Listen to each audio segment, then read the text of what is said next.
E só para lembrar, se você, querido aluno, querido internauta, quiser fazer parte do meu clube de amigos, você poderá ver mais informações sobre isso na descrição do vídeo. Lições da Bíblia. Apresentação: Leandro Quadros.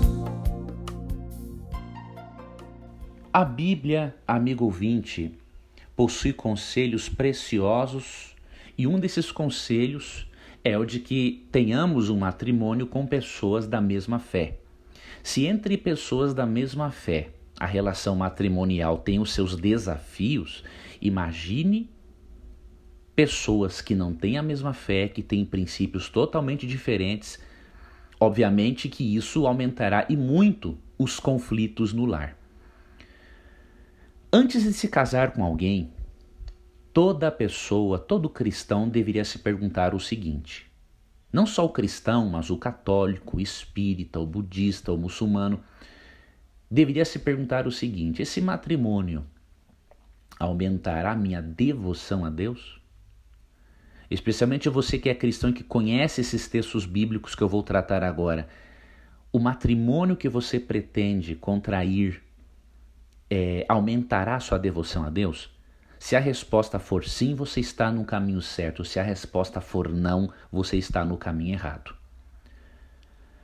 Como que a Bíblia lida com o problema do jugo desigual? Ou seja, um cristão ou uma cristã que se casa e tem um cônjuge que é incrédulo. A Bíblia tem um conselho para quem já errou nesse sentido e um conselho para quem ainda não errou.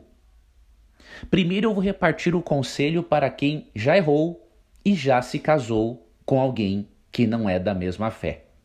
Ou esse conselho vai ser aplicado a alguém que veio a converter-se e o cônjuge não quis seguir a Jesus juntamente com ele. Então eu vou ler para você alguns textos bíblicos. Esses conselhos são então para quem já errou ou para quem acabou se convertendo e o cônjuge não. Vamos ler. O primeiro texto que leremos se encontra em 1 Coríntios, capítulo 7. Vamos fazer uma leitura dos versos 10 a 17. 1 Coríntios, capítulo 7, versos 10 a 17. Para os casados, porém, tem uma ordem que não vem de mim, mas do Senhor. A esposa não deve se separar do marido, mas se o fizer, que permaneça solteira ou se reconcilie com ele. E o marido não deve se separar da esposa. Agora me dirijo aos demais, embora o Senhor não tenha dado instrução específica a respeito. Se o irmão for casado com uma mulher descrente e ela estiver disposta a continuar vivendo com ele, não se separe dela. E se uma irmã for casada com um homem descrente e ele estiver disposto a continuar vivendo com ela, não se separe dele.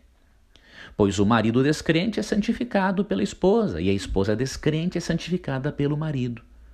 Do contrário, os filhos seriam impuros, mas eles são santos.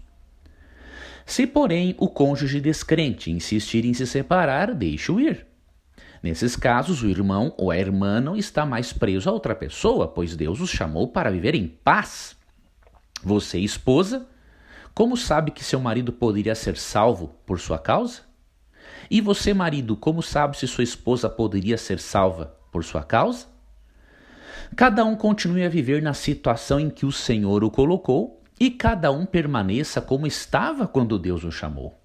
Essa é a minha regra para todas as igrejas. Então a primeira orientação que vemos aqui é a de que o cônjuge não deve se separar do outro porque o outro não é cristão e você é cristão.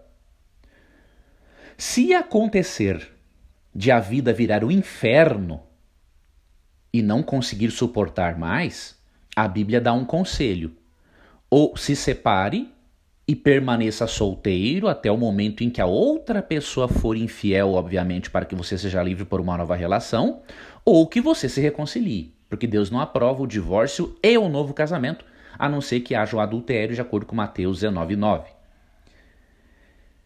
Mas digamos que não é esse o caso, você não está vendo o inferno, mas você tem dificuldades com um cônjuge que não ama Deus ou que não quer seguir os princípios da sua palavra.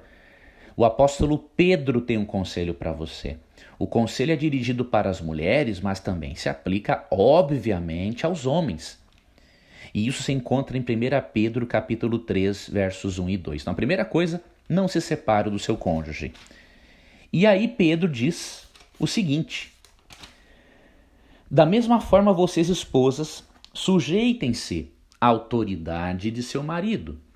Assim, mesmo que ele se recuse a obedecer à palavra, será conquistado por sua conduta sem palavra alguma, mas por observar seu modo de viver puro e reverente. Que orientação perfeita do apóstolo Pedro.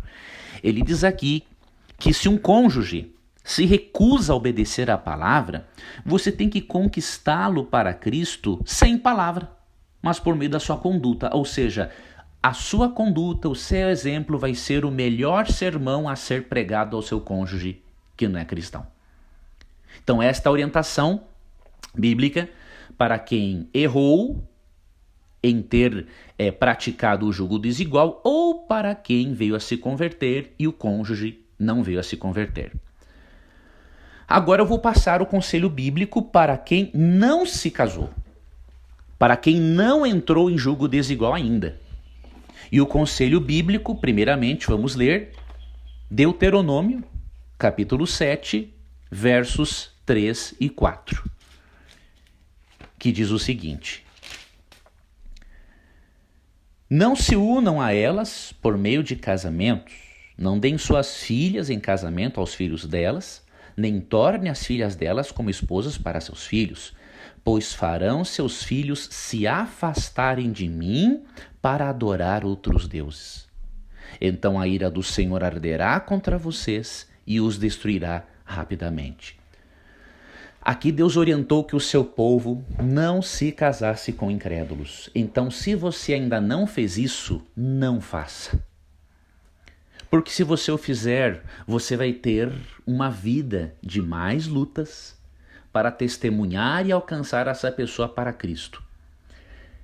E você deve considerar o que o texto de Deuteronômio 7 disse. No verso 4 disse que a tendência maior é o descrente afastar o crente do que ao contrário. Então você deve atentar para isso. Você deve se perguntar: este matrimônio vai aumentar ou vai diminuir a minha devoção para com Deus? E o outro conselho, para quem ainda não praticou o jugo desigual, vemos em 2 Coríntios, capítulo 6, verso 14 até o 18. Preste atenção nesses trechos. Não se ponha em jugo desigual com os descrentes. Como pode haver justiça? Como pode a justiça ser parceira da maldade? Como pode a luz conviver com as trevas? Que harmonia pode haver entre Cristo e o diabo? Como alguém que crê pode se ligar a quem não crê? E que união pode haver entre o templo de Deus e os ídolos? Pois somos o templo do Deus vivo, como ele próprio disse: habitarei e andarei no meio deles, serei o seu Deus e eles serão o meu povo. Portanto, afastem-se e separem-se deles, diz o Senhor. Não toquem em coisas impuras e eu os receberei. Eu serei seu pai e vocês serão meus filhos e minhas filhas, diz o Senhor Todo-Poderoso. Aqui Deus dá algumas razões muito fortes para não praticarmos o jugo desigual. Primeiro, porque não há harmonia entre um crente e um descrente, entre Cristo e a descrença. E segundo, Deus chamou-nos para sermos o seu povo escolhido. Somos pecadores, não somos melhores do que ninguém, mas por termos sido separados por Deus, não devemos nos misturarmos em matrimônio com aqueles que não amam a Deus. Por isso que no verso 17, afastem-se e separem-se deles, diz o Senhor, não toquem em coisas impuras e eu os receberei. Espero que esses conselhos, amigo ouvinte, tenham ajudado a você em suas decisões e que lhe fortaleçam, lhe ajudem a ter relacionamentos de acordo com a vontade de Deus. Porque se nós, amigo ouvinte, obedecemos a Deus, sempre desfrutaremos de uma vida mais fácil, melhor e com muito mais qualidade e menos problemas. Um abraço, Deus te abençoe e até amanhã.